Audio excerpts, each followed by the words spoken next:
Hello and welcome to Bronze Age Monsters, the show where we wade into the weirdest and wildest waters of the comic books of the 1970s. This season on B.A.M, we're covering the brief life of Atlas Seaboard Comics, the publishing venture of Martin Goodman that some say was a middle finger to Marvel and Stan Lee. Revenge is a dish best served in 4 colors. I'm Matt Howell. I'm Jacob Balcom. Thanks for joining us this week, listeners and viewers. Nice to have you back. Jacob, end of the season. I know. Talking about Christmas. Wow, it is really coming up fast. So I think 6 episodes after this, including the finale. Right? Yep. Okay. Yep. Yeah, it's getting down to the wire. So we are going to put a link on Threads, Blue Sky, Instagram, Patreon to the ballot that we would love everyone to fill out about your top 5 favorites on for the entire Atlas run. So yeah, I'll have a Google form where you can just vote. All the comics are listed. Vote for 5, just 5, if that would be good. And we'll do some number crunching and come up with a figure. And we'll have that on the finale as well as Matt. Matt, are you and I going to do our top 10 or top 5? What do you think we should focus on? Top 10? I don't know. I was going to, yeah, sure. I was ranking all of them. I'm ranking all of them too, but do you want to go through the, I mean, we could, if you wanted to do the entire rank, we can go through them pretty fast. Yeah, I don't think it should be a long thing. I just think we should just kind of reveal, Okay. I don't know. No, Yeah. I think that's totally fine by me. But yeah, I think giving the audience a hard 5 to stick to, I think would be good. Okay. That's fair. Yeah, I'm still thinking what we're going to do for the anything different for the finale. I mean, we got our tuxedo shirts. That's all you need, really, is the tuxedo shirts. I would love to come up there, but winter in Klamath Falls, you're basically at the Overlook, and there's that Sidewinder is not plowed, so it's a little terrifying. But no, it's gonna be fun. I'm excited. Cool. So look for those coming out soon, the ballots, to get your vote in. We do give away prizes and do fun stuff at the end. We might need to take a couple weeks after the last episode of the regular show to tabulate and kind of cook up the finale stuff. But it'll be live on YouTube. It'll be fun. We do have a live coming up. We haven't done a live since like June because we had some tech issues, and I think we've figured those out. So we're doing our next episode after this one, covering Barbarians with a friend of mine, John Morgan, and that'll be live on YouTube next Sunday. So we're going to send out some links, and you can check that out, and you can click notify me and get a reminder in case you are busy and you do forget stuff that you want to join us live and chat at us. That's always fun. I miss doing lives.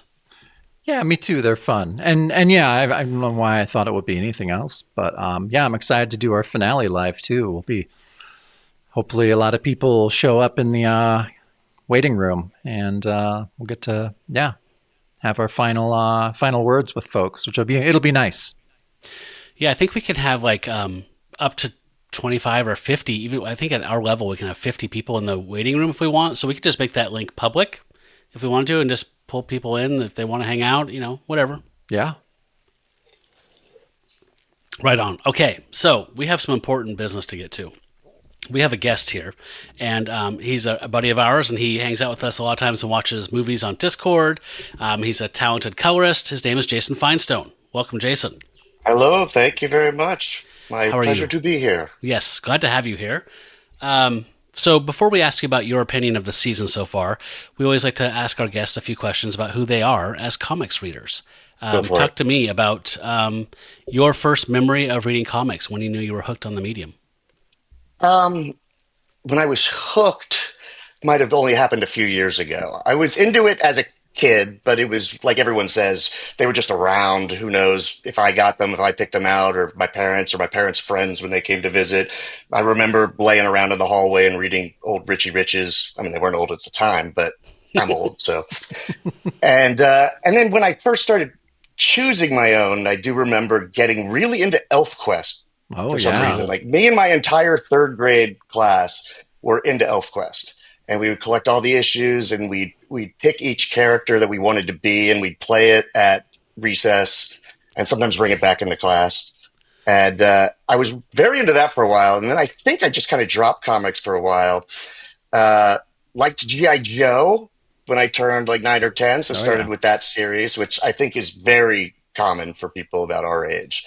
That seems to be a big entry point for people. And went for that for a few years, tried a few other things, tried a little bit of the, the early manga that was seeping into the U.S. culture. And then, like most people, just kind of dropped it before I went to college. Didn't even think about it until the movies started back. Okay. And I started watching those. I'm like, there's a lot going on here that I don't know about. I kind of want to be those guys. I want to be with those guys at the end of the movie, the after credits scene, who get so excited when they see Thanos instead of being like, who the hell is that guy? So I got Marvel Unlimited, and that's basically where I was just hooked. I was like, I can't believe I have access to 20,000 comics that go back to the beginning of Marvel. And I hit it hard and started reading those, and then branched out from there, and then became more of a physical collecting thing that's gotten completely out of hand. I had all these arbitrary rules on how I was going to collect. It was only going to be Marvel. It was only going to be things that weren't on Marvel Unlimited, mostly like licensed things, like G.I. Joe. And then that's all gone now. And now I've got way too many comics, and I've got a tiny little room at a little storage area down the street, and it's too many comics. So I mostly just sit around and read comics now. Are you a floppies guy or a collections guy? Oh, floppies. Okay. Yeah. Nice. It's just more fun, I think. I like being able to look for that one issue. Like, I just need number 17. I just need number 17 to finish this. And I try to restrict myself to dollar bins, too, which makes it even more challenging. Yeah, I like But it's those. so exciting when you find that one you're looking for in a dollar bin, when it shouldn't be in a dollar bin, especially. Yeah, absolutely. Matt, I know you got a lot of Werewolf by Night in the dollar bin back in the day, That's right? amazing. Yeah. I did back from Excalibur. That's amazing. Yeah. So what do you... I pull some out once in a while, but they're all torn up and eaten through. But I'm trying to put together the Werewolf by Nights. That's tougher nowadays. Yeah. It's a couple issues that are going to be tough. That number 32. Yeah, it was a lot easier 25 years ago. Yeah. So what floats your boat these days that you're reading? You current on stuff? Read current stuff? I'm still going back and reading a lot of the stuff that I missed the first time around. I love reading the old 70s things. I'm keeping up with Marvel by the month, so I've read basically everything through 1976. And that takes up most of my reading time because that's 20 or 30 issues every week, every 2 weeks. But I've also gotten big into Alan Moore. I'd read Watchmen when it was coming out, but didn't know the other things. And the last thing I read, I think, that completely blew me away was his Providence. I don't know if you've read that. Mm-hmm. Yeah. Oh, my God. Very Lovecraft. I feel like there's this inundation of comics with Lovecraft, which I guess is public domain now. So everybody's releasing Cthulhu this and Cthulhu that. And I try to stay away from them because I have a feeling that the quality is not necessarily there. They're just mooching off of the name. But I was blown away by Providence. I really like that. So I'm always looking for more Alan Moore stuff. Just side note, the manga stuff that's Lovecraft, all of it's brilliant that I've seen. So I don't know artists, any of the Japanese things. I think Tanabe. Yeah, there's like a Mountains of Madness thing, right? So good. All of it. They're doing almost all of them, I think. Yeah. They've done like 4 or 5. I think The Color Out of Space was the newest one that just came out.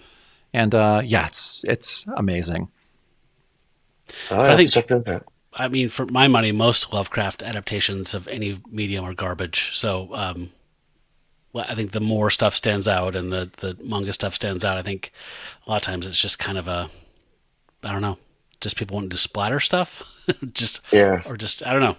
A lot of stuff doesn't feel like Lovecraft would approve of it. In my opinion, they just like the way the monsters look. Yeah, exactly. Mm-hmm. They grew up with the deities and demigods handbook, from D&D, and they're like, these guys look awesome. Yeah, they do look awesome. Yeah. So you are a colorist. Yes, I am a colorist. That's different also from racist, right? That's like a totally different job. Okay, cool. And I also letter. I am a letterist. I think I'm going to try to make the term letterist, colorer and a letterist. And, but yeah, coloring is sort of where I started. I've been getting more into lettering, and sometimes I'll do a job where I'm just doing the coloring. Sometimes I'm just doing the lettering. Ideally, I'm doing both. It's good to have one person who can do both of those because, they're the last two people on the production chain. And I started really right as I took my first professional gig right as the pandemic was starting.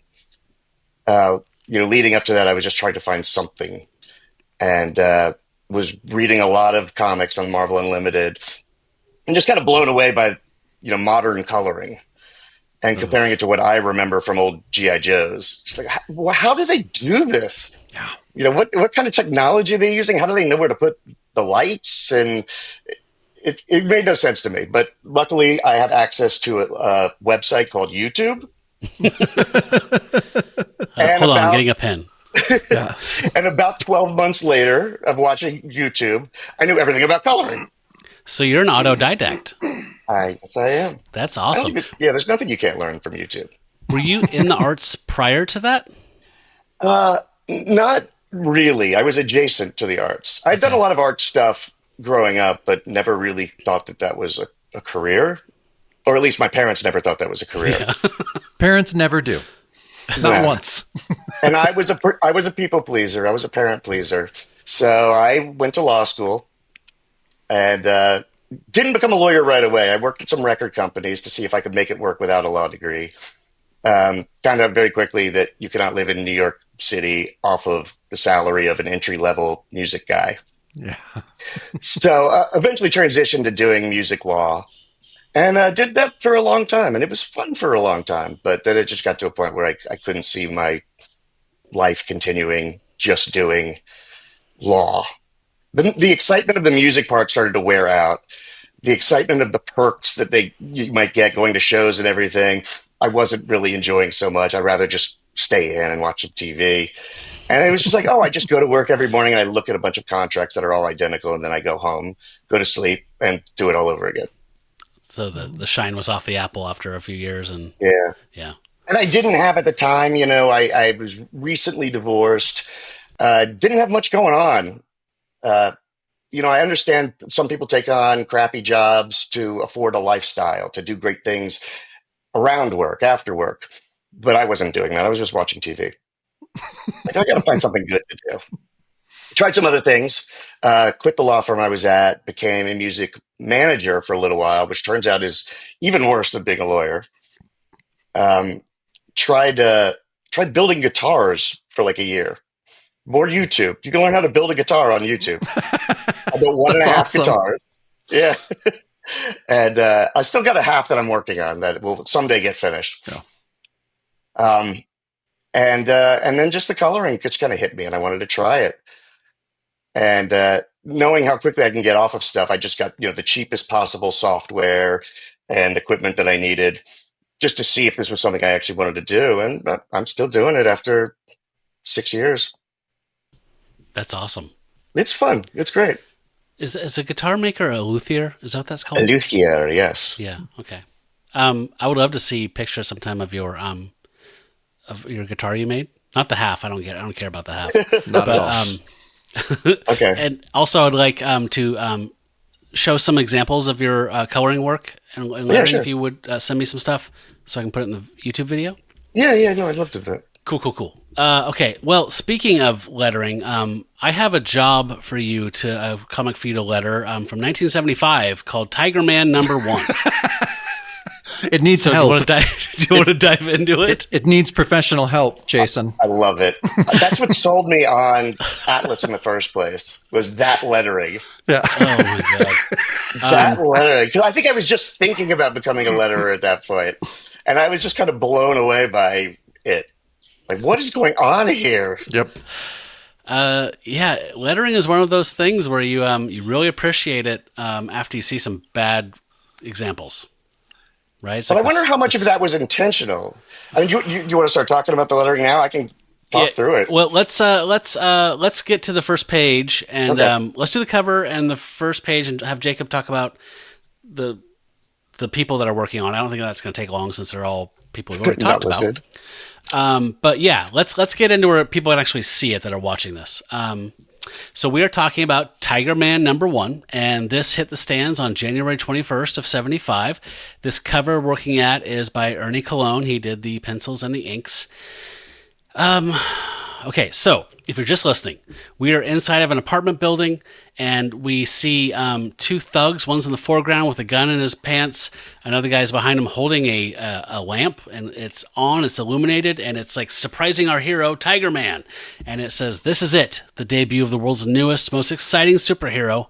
And the guy in the foreground says, "Yeah, Tiger Man, we killed your sister. So what?"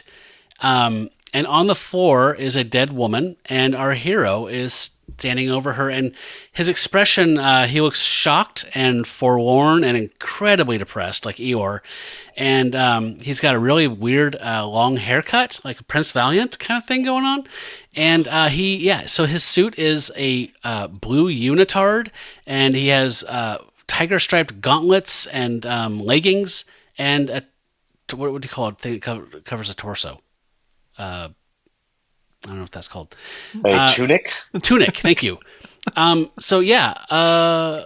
This while the art is well done, I have always hated this cover. I absolutely hate it. I don't know why. Why don't? There's so much wrong with it. Yeah. Why don't you start, Jason? Or That blue. I hate that blue. Yeah, That's blue. the main problem, I think.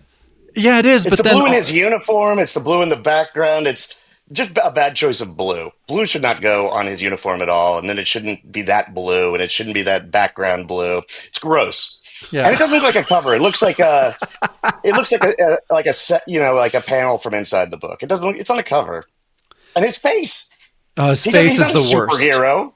He's No. not a superhero. He's like just some like dumb flabbergasted dude. He's duh. Yeah. Yeah. It's so bad. Yeah, just all those elements you mentioned. I mean, yeah, nothing works about it. And I mean, I hate what it says in the top too, like, "This is it." Yeah. This is not it. This is not it. I mean, you can see. I'm like, but you "This do is see, it." You do see that this is all new, no reprint.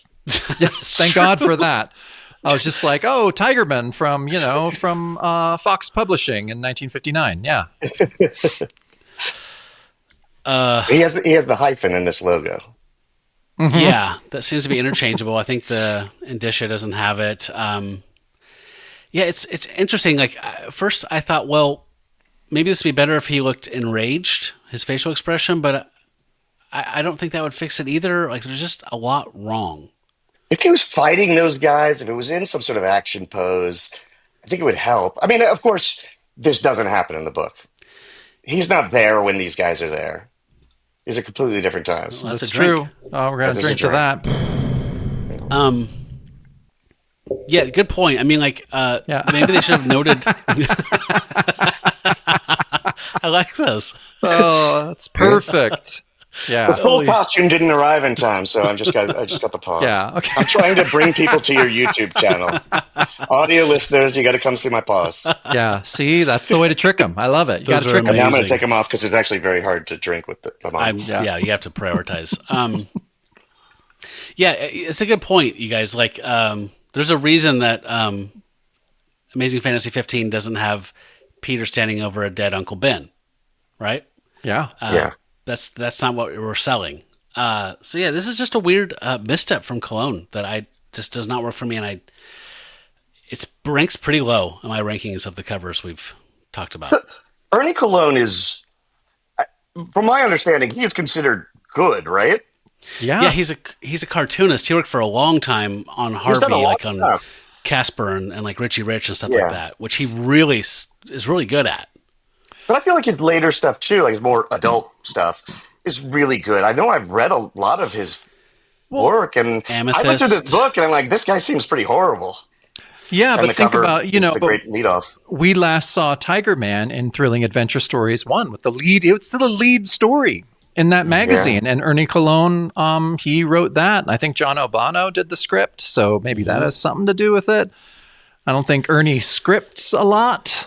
So, maybe that is the first problem here. But Yeah. but no, his art in the thrilling adventure stories is great. I don't think we were super into the story or the character really as much as we No. were the other stories in thrilling adventure, but yeah. Believe that one was called the Smut Peddlers. Yeah, he's doing like human And it was, like, trafficking. human trafficking, yeah. and that was what I liked the savagery of it, and I liked how Yeah. exploitative it was. Like it was leaning into the magazine level of it. Yeah. I Everything thought it should have worked been a magazine. lot. I thought it worked pretty well. I didn't love it, but I was like, okay, cool. And they're going to spin this guy off to a 4-color book and have to tame it down quite a bit. But yeah. So 0 for 1. Do you want to move into the issue? Yeah, let's see if it gets better. Oh, okay. So yeah, all right. There's no credits on this page, but well, there's no funny, credits. Where are the credits in this? They aren't. They're nowhere. They aren't. Okay, yeah, that's what I thought.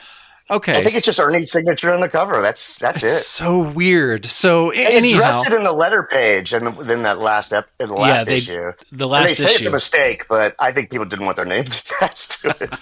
probably not. Like, how do you make that mistake? Like, ooh, we forgot the Yeah. creators. It's like Exactly. they haven't done that since Golden Age. Like a lot of Golden Age stuff isn't credited. But Yeah, Larry okay. said they were so excited that they forgot to put their credits in. Yeah, because Yeah. it's so good. They want it hot off the presses. Send it to the presses. Yeah, post haste. I mean, I don't think they ever credited like colorers and letterists, which I take offense at. But they were always talking about. They would always have the writer, the artist, inker, I think, if they had one, and then always the editor. Yeah, and I mean, Usually first and biggest. yeah, and I mean, give credit where it's due. Stan was the one that kind of started that trend and started to credit Artie and some of the other letterers and things. And so yeah, he kind of made that more industry standard. But okay, so script is Gabe Levy, who we've seen, who has like I don't know how many credits, Matt, 4? 4? Yeah, I think it's 4, and none of them are great. So Is he a real person? Yeah, he's Yeah. a real person. He's worked in production, I think, at Atlas.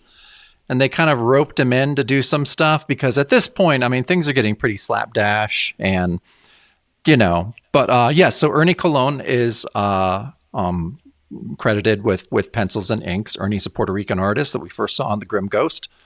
We've seen him a couple times at Atlas. He did, a number of things for Atlas.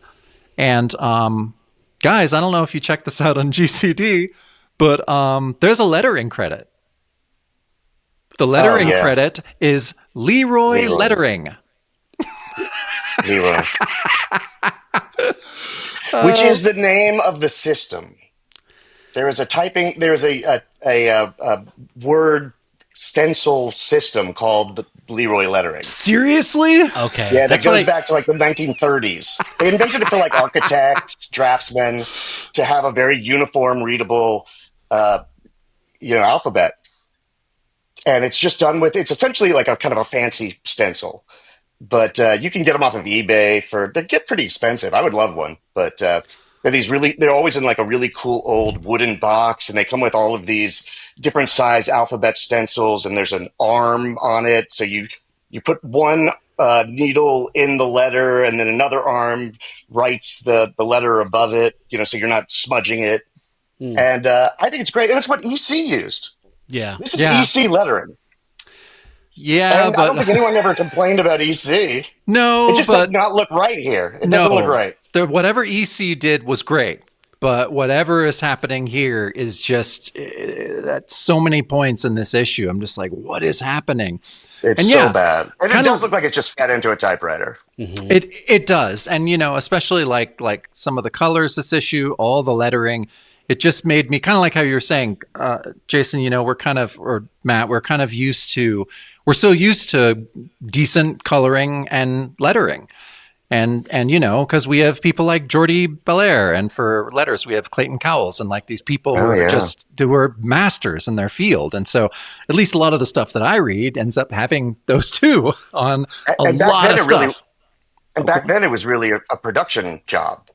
They didn't have artists doing it at all. It was the last thing that they had to do, is they were sending it to the printer, or probably sometimes even at the printer.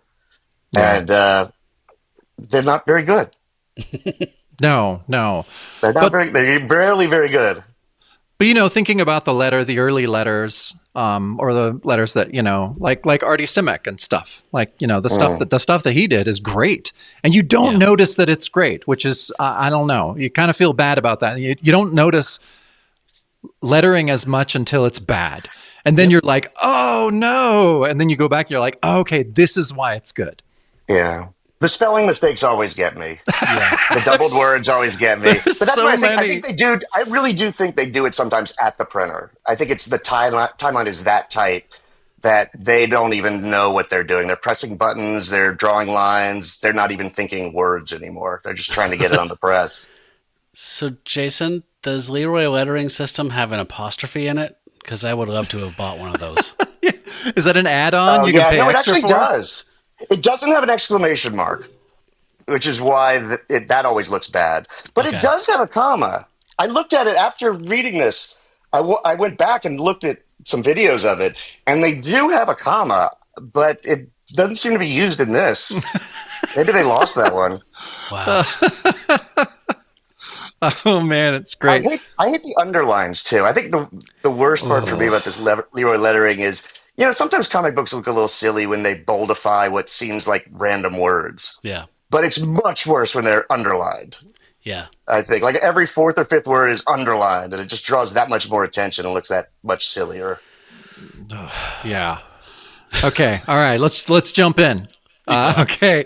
So we open on a raven-haired nurse who's coming home saying, I thought this day would never end. Throw some groceries in the car. And then she, the next page. Okay, so I did kind of like this. This is one of the very few I liked the knife cutting the panel. That was like cool. One of the very few things that I thought was super great. And there's a couple of bad guys in there. Say, I like it. They're just like, oh, we need your wheels, lady. It's been a bummer week. Our brother's lying in a cast up to his neck. Our bikes were demolished in the war. What the fuck does that mean? What does that even mean? I assume they mean the Korean War. Why were there motorcycles? So, there must be some turf war or something. That's what my theory was. Something got cut. But it is very weird. It's out of nowhere. Well, but also you see that the other guy does have the swastika on his sleeve. Yeah. Oh, yeah. So maybe he is a German soldier from World War II. Okay. And his bike was smashed 30 years earlier. Yeah. Steve McQueen stole my bike. He's still mad about it, obviously. It's right on the tip of his tongue always. And so, so they need her wheels, and they're like, you're coming with us. And then, these bad guys see something off panel. Like, gasp, what the is underlined, Jason. Yep, of course it is. And gasp is double underlined. Gasp. Well, it's like a little wavy line. Yeah. He's actually saying gasp.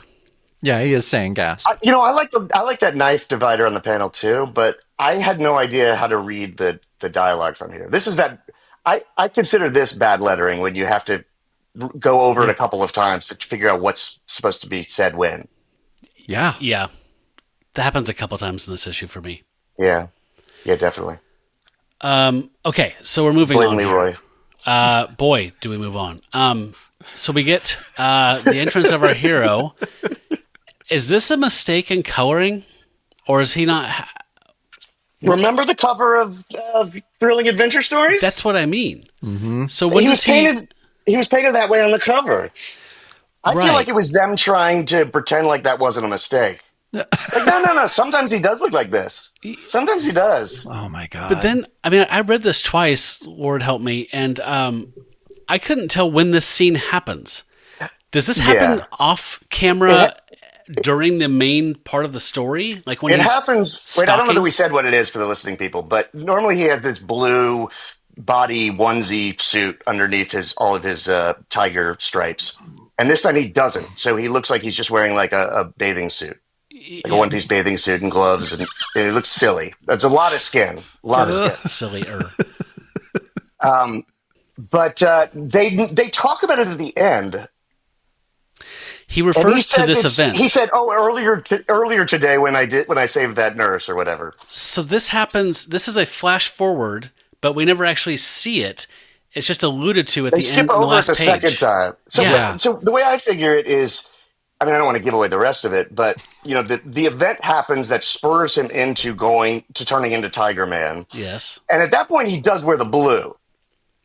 And then he does a bunch of work. He's going around the city doing stuff, specifically looking for these guys. But at some point, he, like I said, it got hot or something. So he took off the blue part underneath. See, I don't think so. I think the event that sparks him to become this is that happens in the morning. That day, he's out stalking the killers. And then the issue ends with that justice. Like, Did they say what time this is? He says later when he encounters what time this is right now, no. But he has a whole day where he's trying to find these guys. And I think this is in the middle of that day. And he's looking maybe he's checking for horses in the hospital. Maybe. He is a doctor, by the way. Like maybe he was just checking out the area hospitals. Yeah. Maybe he stopped into a leotard shop also in his on Broadway and got some blue leotards. He's down in the mid-hunt. The Schwarze district. That's not Schwarze. Oh my God. Cold. That's not the word I meant. What do you call that? I don't know. I'm a bad Jew with bad Yiddish. Yeah. The clothing district, we'll just call it. The Schmata business. Schmata is what I meant to say. Our hero comes in, slashing at one of the guys. The other guy's saying, "Holy God, who is that?" As the nurse cowers in the background. I'm going to take that as a damsel in distress. Hell yeah. Happy to. And we have the Tiger Man written in a very strange script. I don't even know how you describe that. 1001 Arabian Nights or something. I don't know. Or is it almost like an old English, like King Arthur? Yeah, I guess it's more Arthurian looking, Middle English than it is. I kind of like it, but it doesn't fit at all. No, it doesn't fit in the slightest. And now we don't have the hyphen. Yep, and there's no hyphen. So on the bottom of the page here, he's grabbed this guy with this gauntlet tiger talon, and he's going and the other guy has grabbed the nurse and says, "Hold it, hero, or the girl gets hers." And he's stalking forwards towards them. And then he grabs that guy by the face with his claws. And he tells the nurse, who is a Spirit Halloween sexy nurse costume nurse, "Better take care working nights in this city, miss. This is no city. It's a jungle." Man. Funny you should say that. Yeah. Because I'm a tiger from a jungle. So I think his body count's at 2 now. Yeah. I was just more shocked by the sexy nurse than anything else. Yeah. I mean, like the first thing these guys did was like rip her shirt. Yep. Yeah, one of the there seems to be this theme of like people trying to rob people who obviously have no money. Yeah. Like nurses and Broadway actresses have no money. Yeah. I guess she had a car. That was enough.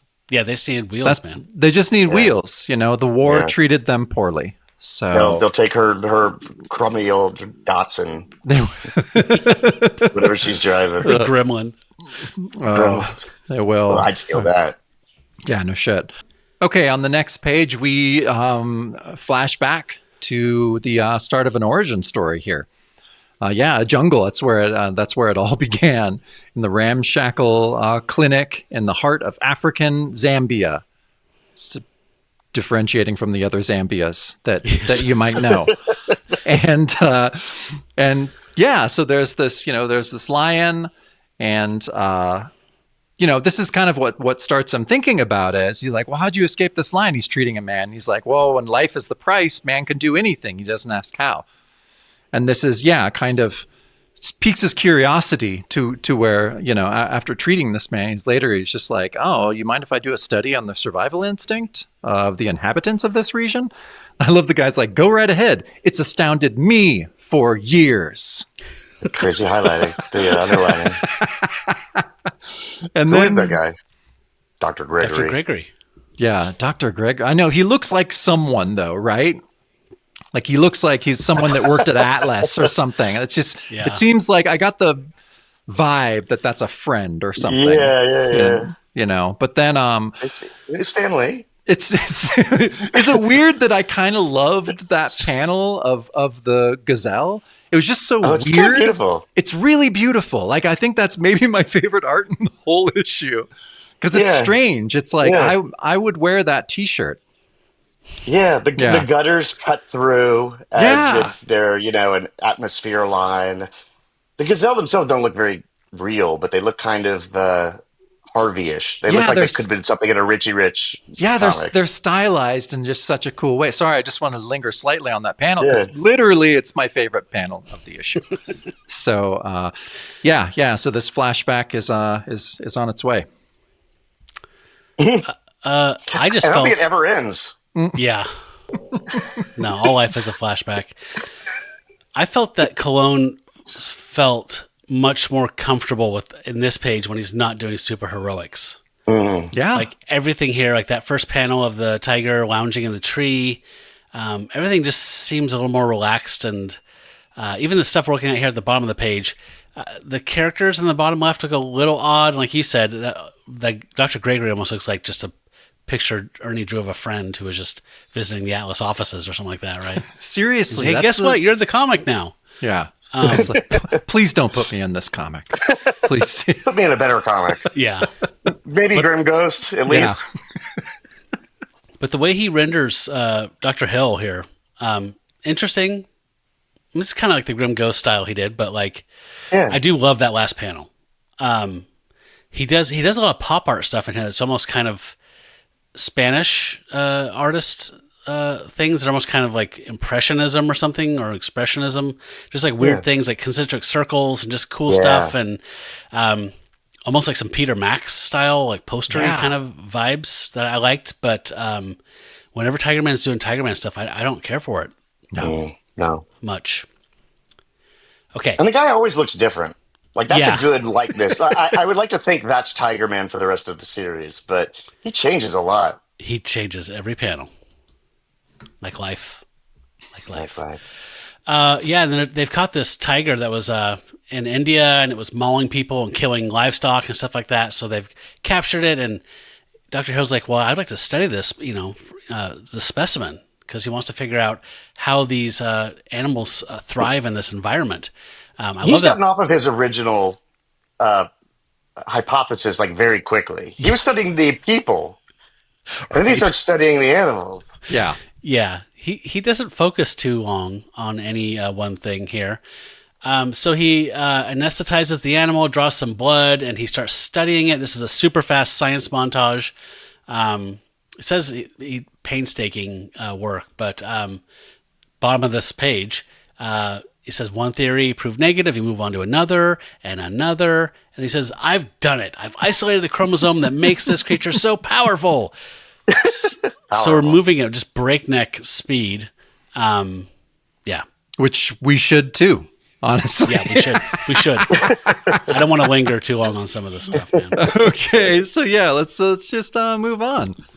So and we cut to where Tigerman, he's been helping these people in the region, but then we meet another doctor who's just like, his medicine is better than yours. Why would you turn to this foreigner for healing? And so that's kind of, that stage is set. And then, that night he just comes up with the idea that I guess he should have come up with all along. If only I could inject a human with the tiger's chromosome, I'd probably lose my license, maybe endanger someone's life. I'm going to experiment on myself, which pretty much have seen maybe 1,000 times in comics up to this point. But you won't get in any trouble this way. No, not at all. But then, after he injects himself with the tiger's chromosome, and then this man comes and says, "Oh, that young foreign jackal comes here. A stranger steals my people's loyalty." Wait, now he's a jackal? Yeah, he's a jackal now. He's a foreign jackal. So. Yeah, and then, the tiger he lets the tiger out, and he says, the tiger will tear the village apart. Chief Nunca will blame the young doctor for keeping the beast here. So he's got a whole plan now. And that tiger, wow, that is a poorly drawn tiger. I do like that it doesn't have contour lines. Yeah. Like he relied on color Just to in the define it. stripes, kind of, yeah. I thought that was a cool choice, even though it is doesn't weird. look great. Yeah, it's a strange. It is It's a weird. strange. But it It's doesn't just look weird. good. Yeah. Yeah. I It was an say I interesting like how I choice. did that. Jacob says, it is weird.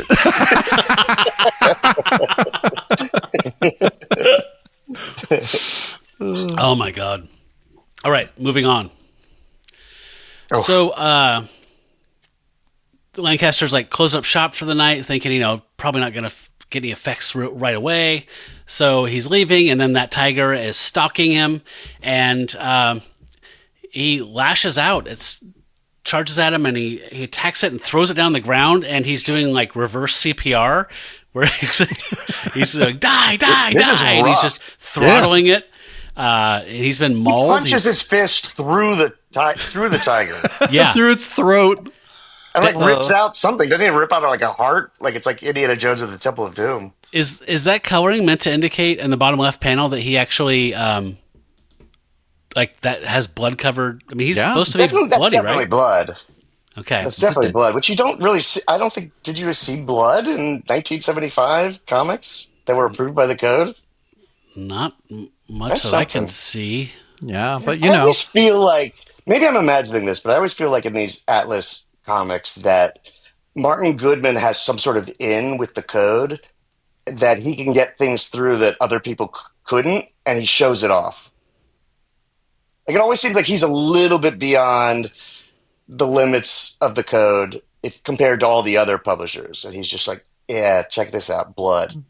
Yeah, I mean, I know Jeff Roven talks about them, fighting with the code all the time, but Martin Goodman and cronyism, that's a combo that's existed since the 30s. So, Yep. Yeah, you may have something there. But Yeah, sorry. oh no, I was just saying, are we done with this page? Also had your concentric circles. I just want to say, I like that middle thing with the strange concentric circles. Another just aspect that makes me find this stuff interesting. But I do like that, yeah. Done other than that. Yeah, And well, then he just flips out.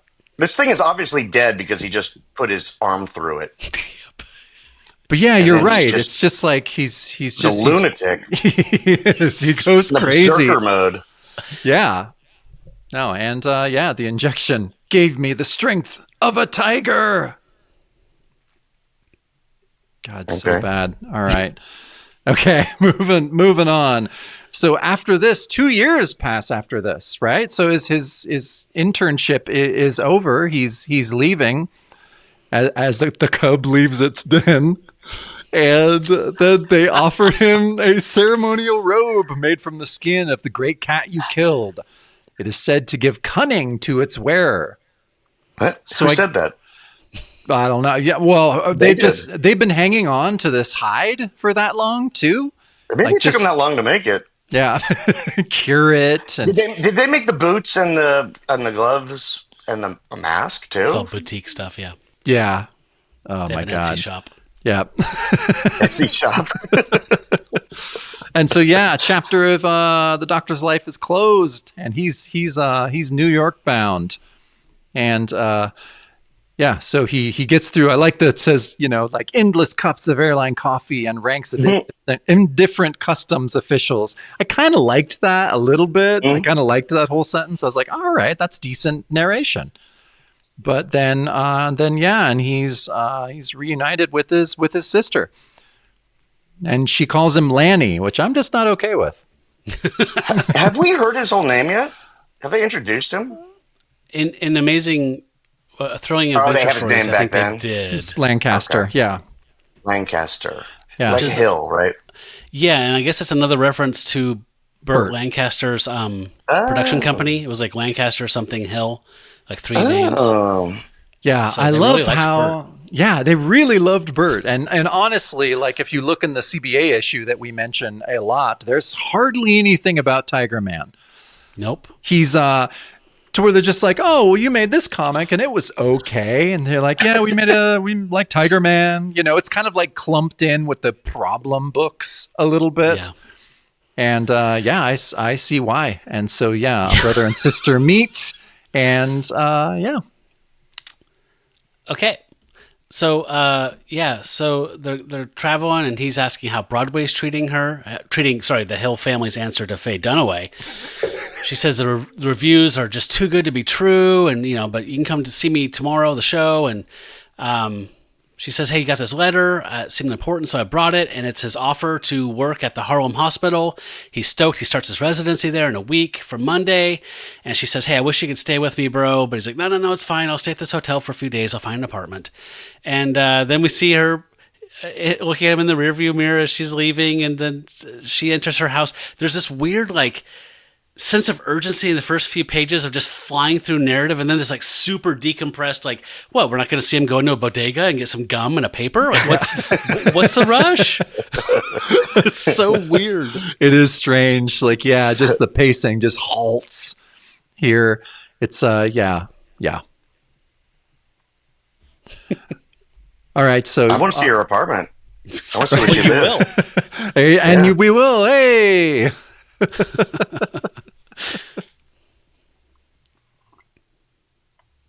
Okay, so we have we see her apartment, and as she goes in, they grab her, and she's like, what are you doing here? And I like that it's these two guys, they're like, we've seen your matinee performance and we liked you, ma'am, foreshadowing the rodeo and everything. And it's like, yeah, we think you're rich, and lady, we need money. So where do you keep it? Oh man, that panel. What is going? Yeah, they're trying something. They're trying to, convey action of some sense. Of pulling hair. Yeah, but it becomes body horror for some unknown reason. To be like, oh god, now she has 3. It looks like they're grabbing the back of her hair, they're shaking it, and she grows 2 more heads. So I think that's right? So the hair that's on her face, her third face, is the hair from her second head. Oh, so he's trying to blend 3 frames, and it does not work at all. Oh, it's so bad and strange, and just made me very uncomfortable. Me too. But yeah, so this is all going down. We cut back to Lanny, and he gets a phone call. It's got to be Anna. No one else knows I'm here. And it's the cops. And they're like, oh, there's been an accident, Dr. Hill. You need to come over to your sister's place. And yeah, he's not a good apostrophe. I don't think that's the Leroy apostrophe. No. Yeah, probably not. But then he's got that weird halo. Yeah, he has the... That's kind of neat, actually. It's cool. I can't say it makes any logical sense, but I think it's kind of cool. I think it's easier than drawing a background. Yeah. Tracing. Yeah, tracing. It's I don't want to draw the hotel room again. Outline. Yeah, we'll just do some outlines quick. I do that when I doodle. Yeah. Yep. Yeah. So does Ernie Colon. Yeah. But it looks like a blue meanie or something, right? Or the blue glove. It's got kind of weird Yellow Submarine kind of vibe to it. Okay. So he dashes over. I actually like that panel where he's entering her apartment building for some reason. I don't know why. It's just completely mundane. I mean, not mundane because of the circumstances, but just the way it's rendered. But I like it. So he shows up. It's weird. It's weird. good callback. So he tells the cops, hey, I'm Miss Hill's brother, and hey, the dead girl's brother's here, basically. And we get the scene where he has to identify her body, and he's like, oh my god. And this panel for me is really strange because we have cops, doing dusting for prints and doing all this stuff, forensic stuff in the foreground, and he's in the background, literally the last furthest away. The composition seemed inverted. Maybe that's an intentional choice to kind of play with hidden expectations. Yeah, but it felt really weird to me where he's almost identifying his dead sister as the least important thing in the composition. There's a lot going on in that frame. Yeah. I mean, you see broken glass, you see the posters of her, so you're learning who she is. You're seeing these cops putting something in a plastic bag, I guess, like an evidence bag. And then the bright blue suit. He really is just buried it's in the center, but he's kind of buried. Yeah. Even with the red blanket. Yeah. And the broken glass to me suggests that she put up quite a fight. So it's also kind of disturbing kind of note to end this scene on. But he asked the cops, do you have anything to go on? And they said, well, she did manage to make a call before she died. And all she said was, bald, Costanza. So, and he says, and she must have ripped this from their clothing, which is evidence. And he grabs it and it says, horses. Just give that to me. Let me put my fingers all over it. Yeah. This smells of horses, which his super sense are, but he's like doing the Daredevil thing where like it's sonar, but he's just sniffing the smells of horses. That made me laugh. I don't know why. Between the bald and the smells of horses. Bald. Have you guys ever seen... He's looking for a guy named Bald. Who wrote Baldman. Have you guys ever seen the Italian horror movie called Burial Ground: Nights of Terror? It's like bordering on softcore. It's very sexploitation-y, but all these Tuscan like monks come back from the dead or whatever, all these graves, and terrorize these people in this villa. But there's a little person in there who they cast to play a boy, and his Americanized name was Peter Bark. But there's this famous scene where he says, "Mother, this cloth smells of death." It's a very like weird standalone non sequitur, but that's a really what I thought it was. That bizarre movie. Worth checking out if you like a bad Italian zombie movie. Yeah, I thought that panel would be the panel where he's talking to the detective. They both have such small heads. It's like a Fletcher Hanks kind of thing going on here, which is just all I could think of was Stardust. He's standing in front of a headshot of himself.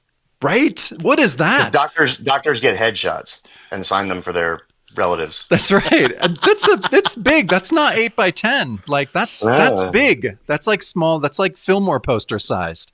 Just a penny. Yeah. Very, very weird. Okay, let's go. So that's Stan Lee, by the way, on that next page. Oh yeah, it is. Totally right? is. Oh my god, man. Oh yeah. Sorry. So okay. So it's You better get some rest, sir. He's like, I'm all right. And then, why? Anna, why my only sister? And... Sister! Yeah. Underlined. Yeah, sister underlined. Then they go, and he's saying, they'll never find Anna's killer. It's too big. Like he says, the city, the system. It's too big. The cops can't handle it. What is that, guys? I am blind. I am blind. Please help.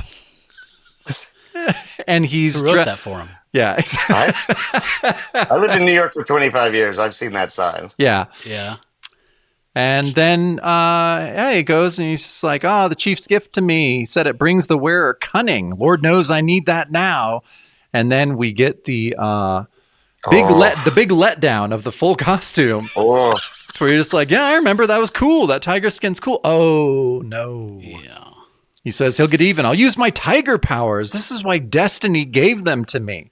I'll get that mother, and when I do, he'll curse the day of his birth. I'll get that mother. I'll get that mother. Did you guys notice? What could they do to the costume to make it look better? I was trying to figure out if you could just change the colors. Nope. Because it's that weird blue. Perfect. No. It doesn't make any sense. Fire. That's the only thing you could do. And lots of it. Lots of it. Did you guys notice that that one of the plays that's happening is Jeff Roven and Go, Go, Go? What? You see that marquee? No. Shit. Jeff Roven? Jeff Roven and Go, Go, Go. Cool. Is that a joke? Like that he was always just making people do it faster? Deadlines? Yeah, it's like it sounds like something an editor would say. That's a solid joke. Yeah, I thought that was funny. Yeah. I don't know if you guys can tell. I was just kind of casting about for things I liked in this. Yeah. Like I just went on a whole jaunt about an Italian zombie movie because it gave me a little break from thinking about this comic. Yeah. Okay, so the hunt is on, and I believe somewhere in the sequence is that hospital scene that we saw at the beginning, but he's taking his leotard off. Yeah. I'm defending the colorist. I'm defending the colorist. So he's thinking, where do I find horses in New York City? And then I just love that there's like this shot. It's a nice little shot, but it's him sprinting like, oh, he's doing this on foot. I don't know how big New York City is, but I think it's too big to run around and solve a case. He has tiger abilities. Yeah, even tigers get tired. He can run. Even he's tigers. That's Bethesda Fountain, by the way. Okay. Is in it Central really? Park. Well, there Yep. you go. So he goes to places where he'd find horses. I like this. There's a guy that looks like Davy Jones from the Monkees is lighting a cigarette outside of Central Park Riding Academy. He's got his little, I guess, jockey outfit on. I don't know what it is.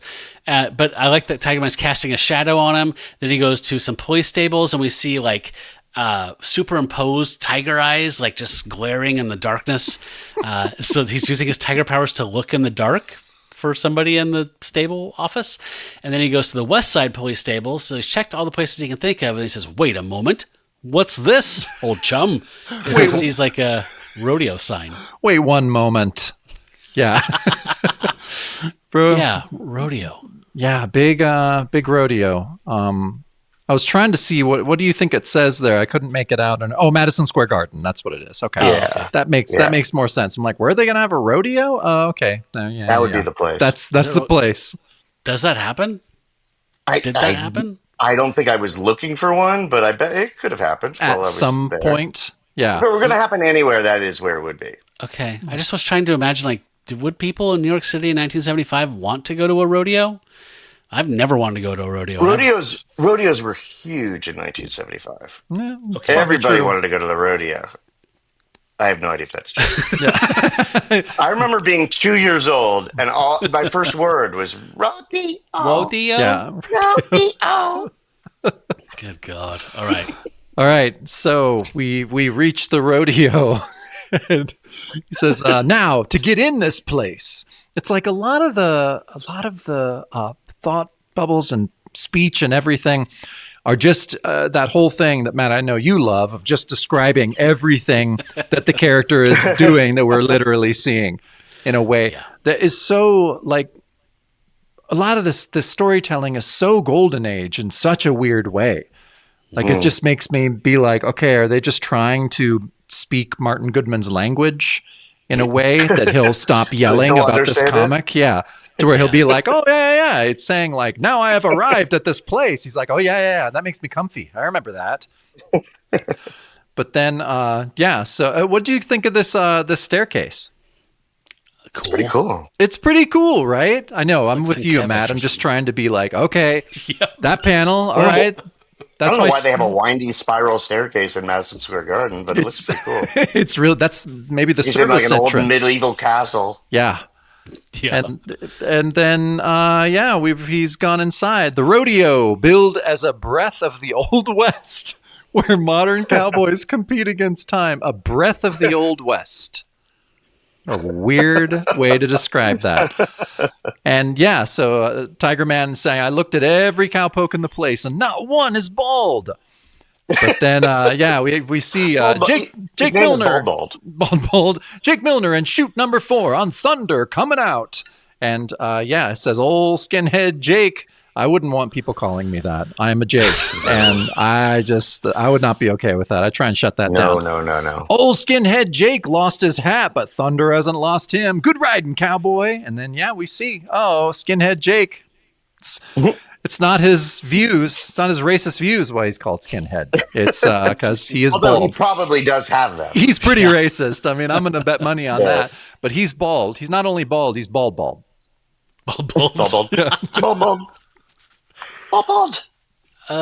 Again, on this page, guys, I feel like Ernie's more comfortable like drawing like a rodeo scene than he is with the superhero stuff. Like, he just, every time it's not Tiger Man, it looks decent, or at least interesting. Anytime Tiger Man's in the story, I think it looks pretty bad. Did he do a lot of superhero stuff, or was that just never his thing? Not really. I mean, No, he did Amethyst. He did. Oh, Amethyst. I love Amethyst. I know, I do too. It was I so actually have good. collected most of the Amethyst. Oh, that's awesome. I would I love love to. that. At least I wanted to try and price like the showcase volume, and it was really expensive. But No. I think, I mean, I didn't do a whole like deep dive into his GCD, but I would bet that his superhero work is a fraction of his like Harvey work that he did. Well, didn't he? We're going way back to the beginning of the season, Jacob. Didn't he like work with like Roven or something like in the late '80s on like Garbage Pail Kids comic or something random property? I think you're right. I Or can't New Kids on remember. the Block. It was Oh, New Kids was on the it? Block. Oh, God, no.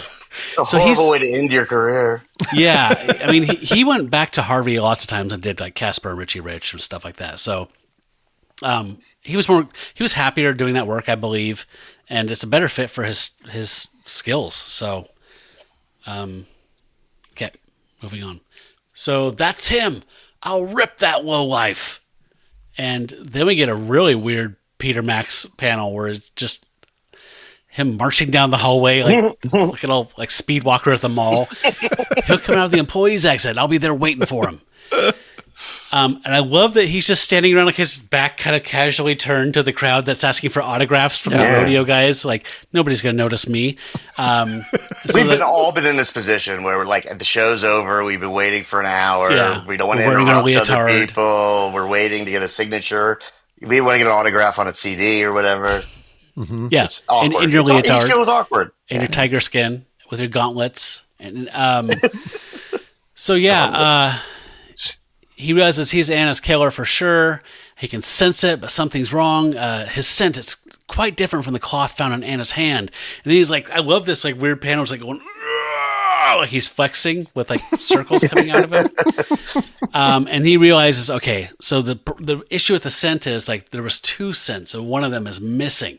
So I'll just follow him. And so Jake is leaving the rodeo in a car. And Tiger Man's just sprinting behind him like He's the a guy from tiger. Terminator 2. And yeah, finally people notice him and they're pointing at him in the last panel like, look at that guy. Is it weird? Look at this thought bubble. This kind of blew me away. Like, I noticed this is a letter. He's thinking all this stuff in the first panel and the second panel. Then he starts to talk. Yeah. Someone else is involved. And at some point, it becomes a thought to him again in the fourth or fifth panel, whatever that is. Oh my God, I did not notice that at all. It's so weird. And It just keeps connecting him from panel to panel. I mean, I would love if that was intentional, but I'm just not It sure doesn't it make is. any sense. I mean, Yeah. it doesn't make it make more sense, but I honestly thought those 2 rectangular panels should be switched. Yeah. Oh, Am I wrong? Yeah. no, you're right. You're Like totally right. He's pointing Yeah. towards him, and then we see him in the car with Tiger Man going, I don't know. Yeah, that would make that would be a lot easier to do. Yeah, but these 3 More panels at the sense. bottom are so confusing. Because, it's linked again. His thought bubble is linked from the large panel to the vertical panel down there. So weird. I don't like didn't it. catch that. I think I should retire after this season. Oh wait, I am. Yeah, exactly. No, Oh. it just gets, I don't know. This page is strange and unsettling in how bad it is. Concentric circles, though. Concentric Do you like circles. those circles? I like the shadow on the concentric circles. Yeah. They raised it a letter grade for me. Yeah. All right, so Tiger Man, he's found him out. He says, "Oh, he's meeting something. It might just be it's him, the killer's scent." So now he knows there's 2 of them, and I like that he's again. He's kind of every pose that he has as he's hiding behind a brick wall is just creepy, like 14-year-old boy creepy. Like he's just I don't know. It's disconcerting. Says That one in the boys. second panel is actually pretty cool. Like In he the comes second- out of the wall. I don't think I noticed that at first. That is cool, but the one below it, not so great. And then he's like, "Yeah, have your last drink. In a few moments, your eyes will absorb the last sight, the sight of Tiger Man." No hyphen. No hyphen, underlined. And then we get a pretty decent panel again when he's not drawing super heroics. Look at all those cigarettes in the ashtray. And then again, I don't know, but this would be a decent panel in like a two gun kid In a Western, from like yeah. from like 1958 or something. I'd just be like, all right, this is good. Not Joe Manili good, but pretty good for that era. But it does not fit obviously with Tiger Man at all. So yeah, and then I think it's, "You buying, Jake? You was in the money tonight." And then what looks like the youngest of the cowboys. He looks like a boy wearing a large suit who's saying, Literally "Sure, a cowboy. yeah, sure, skinheads buying. The money rider always buys, right, baby P?" The Money Rider? Oh, I thought that was a I question guess mark. I would love it, but it's a question mark that almost is filled in. Am I wrong? it's a You're question mark right. that is not in the Leroy letter set, so Yeah. they had to make it up themselves, and it Yeah. looks Looked horrible. like Baby P to me. And I was like, Hey, who's Baby Baby P, P? I want to meet that Baby guy. P. I like Baby P. Yeah. Then set up one round for everybody. After that, y'all on your own.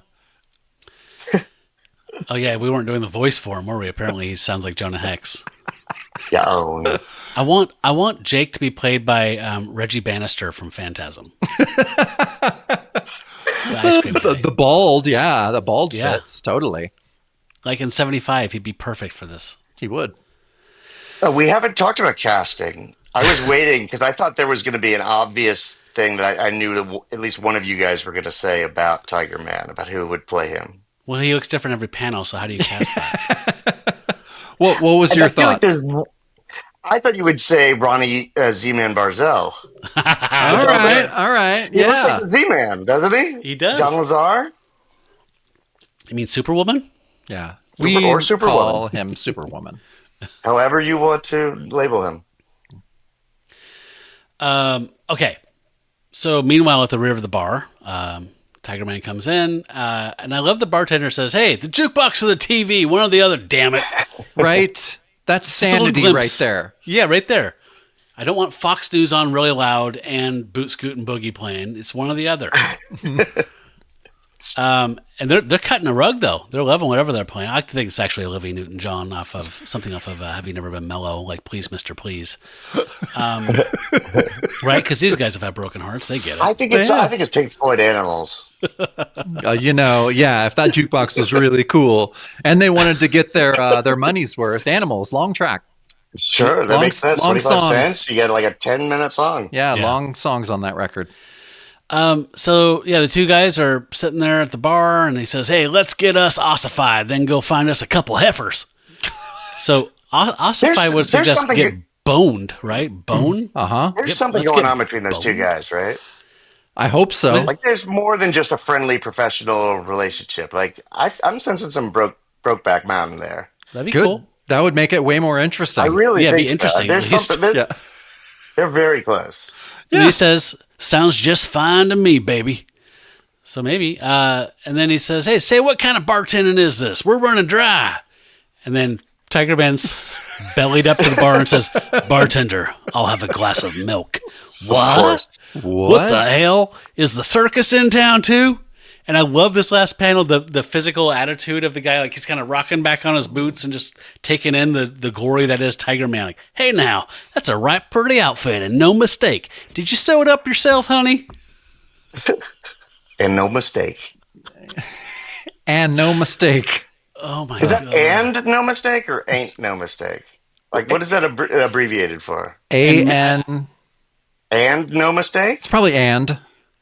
It's probably like even a shortened version of it, and make no mistake about it or something. Like just kind of a really shortened, bastardized. I don't know. I never really thought Some about sort of southern thing. it. A right pretty And outfit. then I don't no know. I'm not mistake. familiar with it. I don't know. I'm in the Northwest. Yeah. Not my problem. Not your rodeo. Okay. Bald. All right. Let's catch up to bald. Next page. Yeah, there's some interesting, I wish I could say it was interesting, different than the previous pages, I think is a better description. Yep. To where I do love these cowboys. One of them was like, "Nah, Bobby, his mama sewed it for him. Lives with his mama, you know. No fooling. His mama a good looker."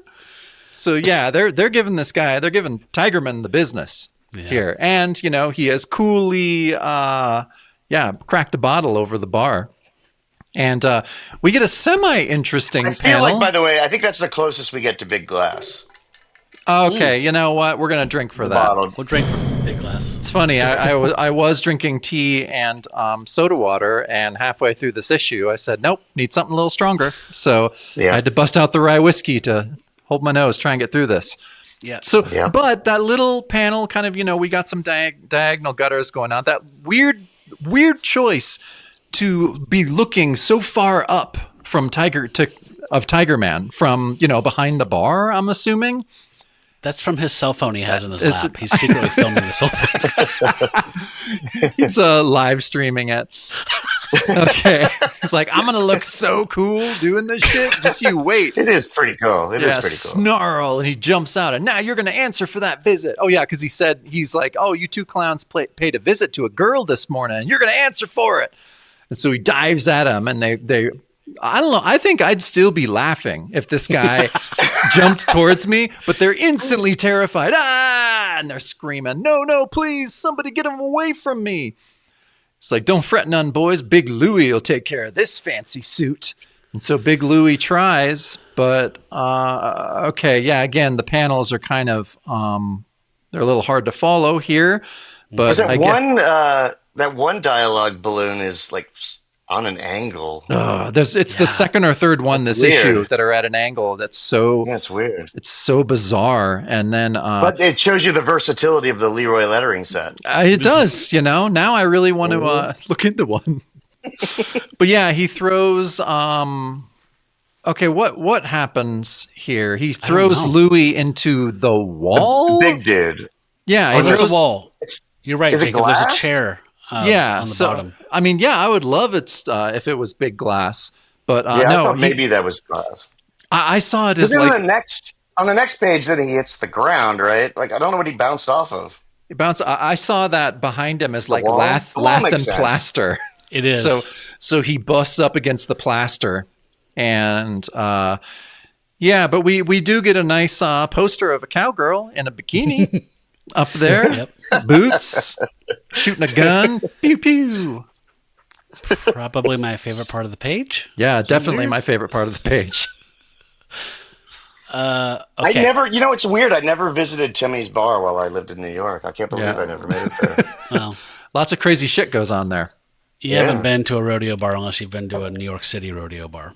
There was a place in New York City where they actually had like a electric, what do they call it? The mechanical bull. Mm-hmm. I have no idea where I was, but I ended up there Coyote one Ugly. night. Yeah, we've heard of it. Yeah. It wasn't Coyote Ugly. It was a big place. But whatever. Yeah. There are rodeo fetish bars around the city somewhere. Okay, I believe you. Timmy's could be one of them. Okay. Is this place Timmy's? Are we at Timmy's right now? This is Timmy's. Yeah, we came into Timmy's like a couple pages ago. Next page, best layout, I believe, of this whole thing, don't you? There's like a weird oval that is set on top of the rest of the page. Yeah. I don't know. I liked it. So the dude's hit the wall. Now he's hit the floor. Ugh. And he says, "You were courageous facing one lone girl. Now face me. Come to me." So this is a little Batman Christian Bale moment. And then he says, "I'll kill you all." As he's grabbing two dudes, they're just dudes in the bar that I guess are starting to. Oh, these aren't even guys that we saw before. No, these aren't even the dudes. They're just having a drink. No, because in the bottom left, he grabs the actual dudes and says, "Now you murdering swine. Now you will answer to me, to Tigerman." Tigerman. That's just what he's called now. No hyphen. No hyphen. I thought that might be a jab at Spider-Man. Because, Spider-Man has a hyphen, but a lot of people wrote it without. And Marvel was always trying to straighten people out and say, there's a hyphen. But they were making fun of that. I don't know, man. Yeah. Especially when Steve Ditko comes along. I don't want to be around anymore. All right. So yeah, next page. Okay, so it looks like his mask is off, or it becomes flesh colored. Oh, like it's a weird thing. He says, everything's gone too far. Someone must say enough. Someone must stop the mugging, the murdering, stealing, the pig behavior of swine like you. I'm reading it because this whole thing is nonsense, and it's so stilted. It's such stilted, strange dialogue. Someone must stop it all. And he's like, and I am that someone. And so he throws the guys and they smash into an invisible wall, or two guys holding plate glass. That would be nice. I'm drinking to that. Fake big glass. I need a drink. Seltzer's not helping. No. And then, we get to the two panels at the bottom. We hear someone say, hello, hello, police. There's a fight in my bar. A dilly. 28th and 8th. Hurry. I want to know what's at 28th and 8th. Yeah, me too. I'm I don't lost at know the what. maps. I used to work around there. I think I went to a Starbucks around there once. Well, it used I to think be there's a flower Timmy's. shop. Yeah. I think there's a lot of flower shops around there. Okay. I used to work the- at 26th all the way over on the river. But I don't remember any Western bars with guys in tiger leotards fighting. Well, after Tigerman busted up their place, they never recovered. So Timmy's went out of business. Yeah, true. Back in 75 or whatever. It was Starbucks. It became a Starbucks.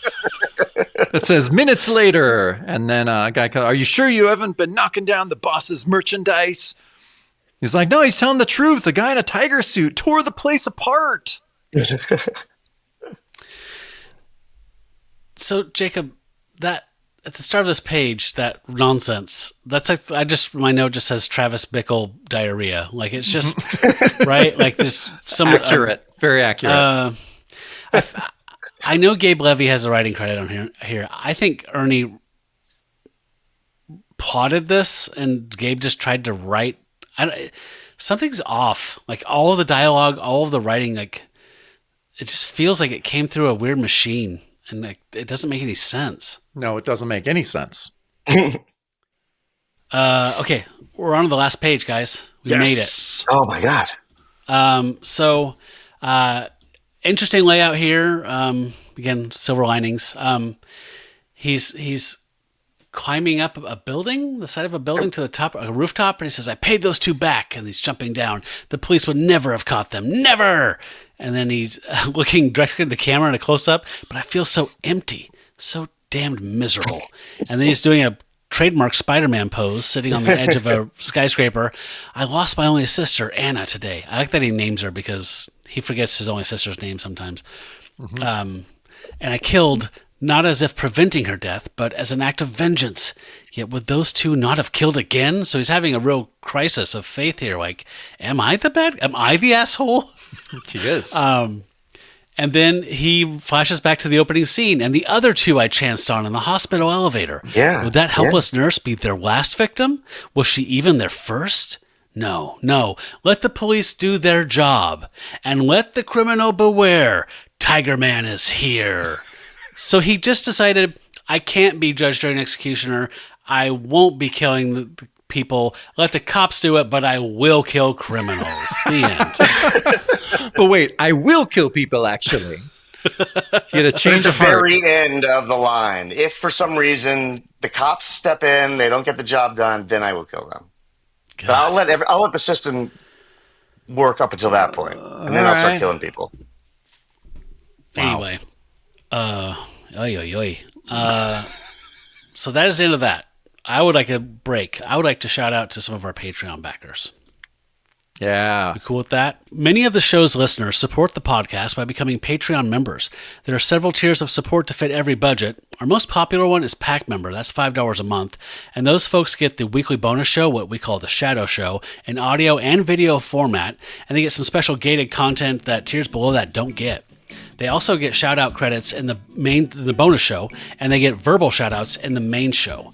And so those pack members are fine folks like Ben Potter, Blake, last name withheld. Brad Elmore, Brian Steed, Brian from Marvel by the Month. Caleb, Dave Kennedy, David D. David Goodwin, Glenn Lash, Grace. James Chagas, Jared from Swords and Scrolls podcast, Jason W. Jeff Fitzpatrick, Jerry from Buffalo, Justin the Owl, Kyle from the Heartland, Matt Harvey, Melissa Watts, Michelle from Moonlit Comics, Mighty Morphin Blue, My Childhood Comics, Pat Savek, Rob from Marvel by the Month, Shadavid, Tony Iupi, Tim Tucker, and Worm Drive Pro. Thank you so much to all of our pack members. But there is one final tier at our Patreon. Those are the celestial barbarian deities we call the Star Gods. Star Gods get everything that we talked about that all the other tiers of our Patreon get, but they get special stuff. They get special gated content just for them. Now, Matt, we have recorded something on the Skywald story, the saga of the human gargoyles. And so Matt and I sat and talked about that. And that's going to be available to the Star Gods real soon, exclusively. Yep.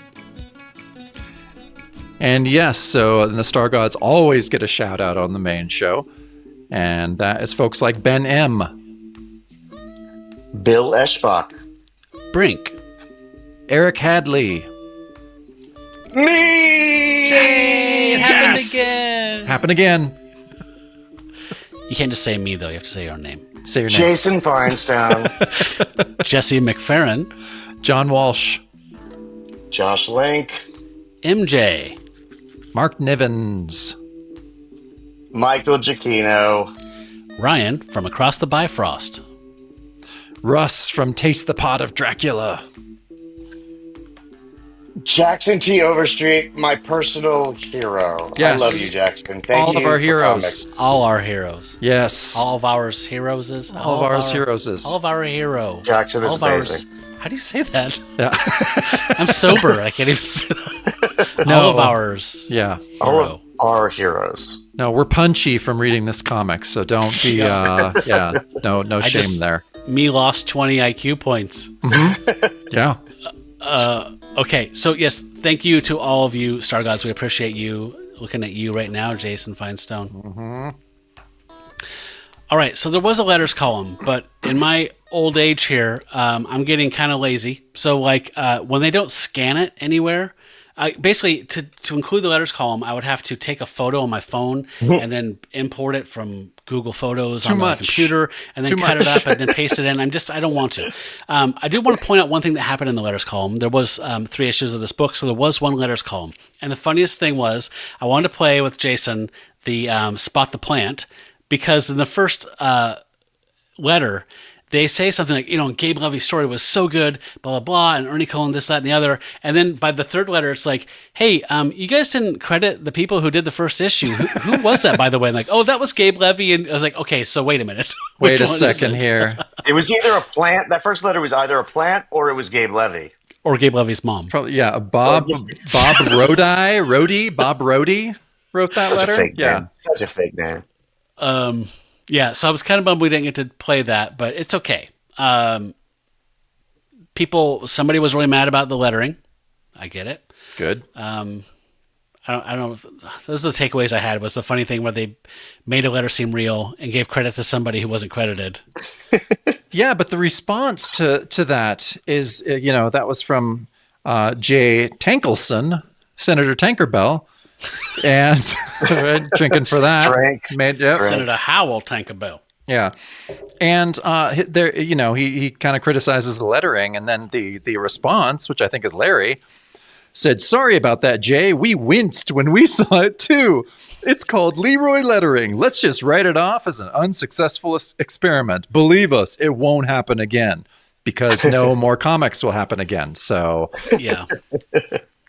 weird. Why is it this is the only one that they tried the Leroy lettering on, you think? I don't know. Yeah, because obviously they didn't like it by issue 2. I mean, this hit the stands January. Roven walked in January, he said. He was there for like the first 3 months of production. I'm wondering if Larry taking over, there was just some like, who does the lettering? I don't know. Jeff always took care of that. Like, assigned somebody that job and like, you guys want to do the EC thing? I don't like. I can't think of like a reason why they did it. Cutting They don't corners. have one of those old kits. Well, Let's do that. is it Martin Martin Goodman Goodman seeing the lettering, first yeah. the first quarter of like the money he spent on this experiment and said, "All right, we're cutting corners. Whoever does the lettering, can you just buy that?" I don't know. Who knows? I really do like it because it's different. I like seeing anything different. Yeah. Even if it fails. even if Yeah. it fails, Okay. especially if it fails. So if you're walking Yeah. on the That's street the and somebody best when comes you up and see a kicks you in the failure and then balls, you you see like them that because it's replace it. different? Yeah. That's great. That's great. All right, the rest of the story. This existed for 2 more issues, and the creative team changed, became Jerry Conway and Steve Ditko. I gotta tell you guys, man, I was struggling to get through these, particularly the 3rd one. I had to read it in like 2-page chunks over like a week. Not great stuff in my opinion, but if you like Ditko, there's some fun Ditko-y things in here. I like this heist team with some high-tech gear. We meet a guy. They kind of almost like Jerry Conway tried to set up a rogues gallery. It seemed like he sets up this guy. It's kind of like Black Panther almost, called the Blue Leopard, and he comes. You get the sense that they're going to be like, they're going to fight, and then they're going to work out their differences and realize, oh, I was manipulated into blah blah blah, and we're going to be allies. Like, I mean, I kind of thought there was potential there. I believe this was a story where he was just kind of like, maybe I shouldn't be killing everybody I encounter. You think his rogues gallery would have been entirely cat people? No, Obvious. because we Oh no, meet because first of all, Hypno. Yeah. yeah, Oh, Dr. Hypno. Hypnos. Yeah, right. Yeah, look at this weird Ditko art here. Him leaping. That's That not doesn't what the look human very body good. does. No, that doesn't look Like good. G.I. Joe can do that, but That's what I was saying. You can, manipulate, G.I. Joe into that, but no, but not very natural. There are cool Ditko panels though, like you were saying. yeah, there's some cool Ditko stuff in here. Dr. Hypnosis. I mean, these guys are just like, there's a knockoff Black Panther, there's a knockoff Mysterio, there's a knockoff, like, I mean, it just kind of felt like they were just like filling in like Mad Lib style, just like this type of character, that type of character, like Yeah. just wrote. Well, wasn't that Atlas Comics? Sometimes. I still think that like, Grim Ghost, like the first wave, had a few ideas where they're trying to do something a little bit different. I think Goodman didn't like the first wave that Rovan led, and he said, Because "I it want wasn't more." similar enough to Marvel. Yeah, I want more capes. I want more whatever. I want Avengers. I want Hulk. I do it right. Damn it. Yeah, I guess these issues made me a little sad because just like the last pairing we had of Conway and Ditko, I think you can tell. I mean, obviously, I mean, Conway is going to be like, wow, this guy's a legend. I mean, he seems to really, want to do something cool. And Ditko obviously hates him. Like, just obviously, it's just like, fuck this kid. He hasn't read The Fountainhead. He's a little asshole. I don't want anything to do with it. And so, yeah, Ditko just kind of does his own thing. Yeah. Yeah, it definitely came up in the Destructor. So, final thoughts on Tiger Man, particularly the first issue, but the experience of the 3-issue run. Jason. You guys are so good at like finding the good in things and getting excited about stuff, and it's Usually. hard. I would love to be able to join you at that level, but this is just bad. It's just bad. It's fun. I mean, it's fun because it's so bad. And it is really what got me into Atlas Seaboard in the first place, because this was the first thing I'd ever heard anyone talk about. And I was always on the lookout when I first started collecting physical comics for the weirdest, dumbest stuff. I was like, Tiger Man, that sounds perfect. That sounds right up my alley. It is the weirdest, dumbest stuff. So you did you Yeah. did very well. Yeah. And it's I mean it's great in that way, but it's just a bad attempt at a superhero comic. There's so much that's wrong with it. And I don't know who they're trying. I guess he's more original than maybe some other Atlas characters, because I'm not sure exactly who they're pointing to in the Marvel catalog. Mix of a bunch of different people, but it's a superhero one. There weren't that many superhero, in their line. That He pissed was a Martin superhero off. from the start.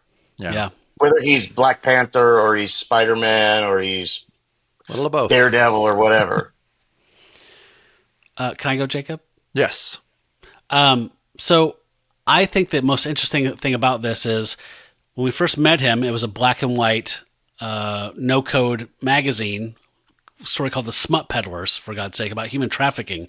And he's savage and vicious. And it kind of worked. I didn't love it, but it was okay. And then once it steps down into comic realm, it just each issue, it gets dumbed down to being like for 8-year-old boys, and it doesn't, whatever worked in the first iteration is silly and bizarre and a pale echo of like what the Savage black and white version was. So it just got worse and worse in my opinion. And I appreciate Conway's efforts to try and set up a rogues gallery and try and get something going here, but I think it was just bad. I don't say that a lot about stuff. Like you said, we try and find the good in things. I didn't find much good in this. I didn't enjoy reading this. I really disliked the Conway Ditko ones. They were even more insultingly bad. And yeah, this made me question like a lot of choices in my life. Like, how did I get here? This is not my beautiful house. No, I fully agree, Matt. You know, like Jason was saying, we try to find the good. We try to put the positive spin because it's fun, and it was fun talking with you guys about it. Definitely was fun. It didn't make me like the comic more. It made me like it less, actually.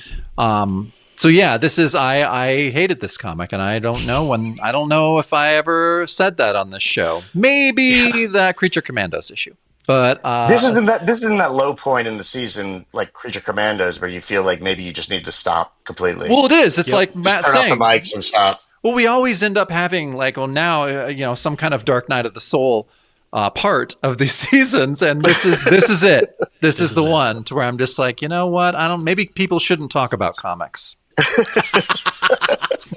Take our microphones away, please. Yeah, please help us out. Oh boy. Okay, so that was final thoughts. I think we were unanimous there. Mm-hmm. Next up, as I mentioned, we're going to be live on YouTube on next Sunday, which is the 22nd, 23rd. No, we're actually doing on the 30th, Matt. Oh, the 30th. You're right. I'm so sorry. Week after. I forgot. We have a week off because of the Shadow Show. Yeah. So bad. Bad math. Okay, so yes, sorry. Sunday the 30th, we're going to be on YouTube Live at 2 p.m. Pacific time, so adjust that for wherever you are. We'd love to have you join us there. There's a link in the show notes if you want to go to the video and click Notify Me, and it will remind you before it comes up that the show's coming. We'd love to have you come on there and chat with us. We'd love to hear from folks. We can even do a little kind of Ask Us Anything, if you just want to ask us general questions or whatever, that'd be cool too. But yeah, my friend John Morgan is going to be on. I met John at Rose City Comic Con probably like 10 years ago, and we've just always kept in touch. He's a super fun guy, and I'm really excited about him talking about barbarians with us because this is the literal opposite of this guy's interest in comic books, like barbarian, macho, whatever, blah, blah, blah. Like this is so not him. So it's going to be a fun pairing. That'll be cool. Yeah, and I'm excited because we get Pablo Marcos art. So I don't know who Andrax is, and I don't know who the writer or penciler were for that second story, but we're gonna have a great time talking about Ironjaw. He's a lovable rascal piece of crap guy that treats women like garbage. I mean, he's a fun guy to hate. Yeah. And Pablo Marcos. But first on the Shadow Show that's coming out next weekend, right? That's where I got confused, Jacob. We're going to be talking about Marvel Premiere featuring Monarch Starstalker, a creation of Howard Chaykin. Savage Science Fantasy came out, I think, like 6 months before Star Wars did, if I recall, because they refer to it a bit in the letters column and a couple issues later. So, yeah, this is Chaykin kind of doing a space thing, and we're going to talk about it. We like Chaykin. Yeah, we love Chaykin. Yeah. So this was cool to read. We're on Instagram, Threads, and Blue Sky. And if you do want to get the Shadow Show, that episode we're going to be talking about is 127. There's 126 other ones. So if you want to go get those and other gated stuff we talked about, you can go to patreon.com/bronzeagemonsters and join and get access to all the archives. All that stuff's in there. Hundreds of hours of stuff at this point for you to check out. It's well worth it, I promise. Oh, thank you. Very nice. And lastly, if you're watching this on YouTube, we'd love for you to leave a comment and like the video, subscribe, spread it to anyone you think would like to see it. And, if you are listening in podcast format and you haven't reviewed the show yet, we still love some reviews. We haven't had a chance to spotlight any for a while. We have I would like to say that I've tried to leave a review twice, and it didn't accept it for some reason. On Apple? On Apple, because Weird. I don't listen on Apple, and I think maybe that's why. It's probably why. most places do a thing where you're like, if you try and go to another platform and review it, they're like, why don't you listen to like 4 episodes first? At least that's what happened to me when I tried to review another show that I listened to. But I have a direct link because I'm a member. I went to like Apple Podcasts when the host asked me to leave a review, and it's like, you don't listen to the show on here, you can't leave a review. Yeah, I mean, that makes sense. Yeah, it makes I didn't sense. want you guys to think, why the hell isn't this guy leaving us a review? That's Yeah. He exactly listens what to I've been every thinking. episode. That's what we've been talking about. We talk about that off air all the time. Yeah. The 10 minutes What's we up, were the waiting for you to Finestone show guy? up in this recording, we were talking about that. I was waiting 10 minutes for you too, just Yeah. somewhere else. In the wrong room. In the wrong room. Hey, so Jason, is there anything you can plug? I mean, like we showed some of your art at the beginning of the episode when we were talking about your coloring and lettering, but There is one book that I have been coloring some and lettering a lot of that I know is currently running a campaign on Kickstarter. And that's like, I think it's like the 3rd or 4th volume of something called Sex, Spies, and Rock and Roll. hell yeah. And it's All like right. a James Bond in the 80s kind of thing. And it's a lot of fun. And there's some weird hardcore porn sprinkled in just as a joke almost to see if like that will help sales. But it's been a lot of fun to work with. It's been a lot of fun to work on. That sounds Chip great. Goodman running this. I got they hired Ramona Fradon right before her death Whoa. to do a pinup, and I got to color Ramona Fradon. Holy So, shit. Wow. That's was pretty amazing. Yeah. Very cool. How long is that campaign running? Can we throw a link in the show notes for you? I think it's one of those things that's always running if you want to order a copy or whatever. Okay. I'll give you a link. Cool. All right. Well, thank you so much for joining us, Jason. It was fun to talk to Thank you, you. if not talk about Tiger Man. It was a dream come true. Yeah. It was a dream come true. Well, it was a blast. Again, you made it bearable, as it is always talking to my friend Jacob. It makes some of the bummer issues a good time. So I had a good time. All right, folks. Thanks for checking us out this week. We hope to see you soon on that live episode. As we always say at the end, until next time, stay bronze, Pony Boy. Stay bronze. Bye.